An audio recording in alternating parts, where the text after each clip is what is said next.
Assalamualaikum sama gars, j'espère que vous allez bien. Président Bassirou Diomaye Diakhar Faye war naa dem Guinée Conakry ak Cap Vert waaye balaa boobu dem président ak gouvernement am taxawal nañ plateforme bu tudd jubbanti. Plateforme boobu nag li ko tax a jóg mooy ngir fexe yoon tëddee nday ji seex njaaxaanaay ngir mën a atte ñëpp te lal ko dëgg rek ci yoon. waaw ñu ne kon président Bassirou Diomaye Diakhar Faye war naa gisante ak Emmanuel Macron le 20 juin lay doon ak yéeg seen ku jig Bah Diakhaté ak imam Cheikh Tidiane Ndao dinañ leen àtte altine bii di ñëw ci kanam yoon.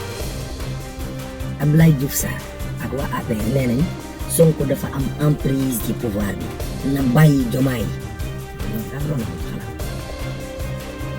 soble ak pombiteer yokku jamonoy it bu dëgmalee rek taskatu xibaar yi ci bari dañuy bind naan soble yokku na bu ko defee commerçant yi dégg ko yokku waaye yokku lépp a ngi normal.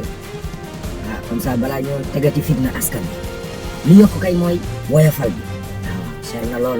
beneen bi naqari Sénégalais yi te ñu koy joytu matin midi soir te opérateurs yi lànk na du ñu jox benn explication Sénégalais yi mooy connexion internet ñi koy jaay ci réew mi cher nañ liñ koy jaayee yéex na ci gaawaay te it gaaw naa jeex loolu la ñuy laaj lan ngeen ci xalaat.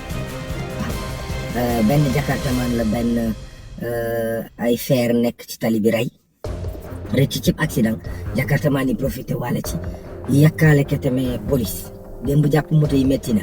BRT bi boo sàgganut dina rey Dakar dem dikk ñoom ñu ngi koy joytu ak kaas.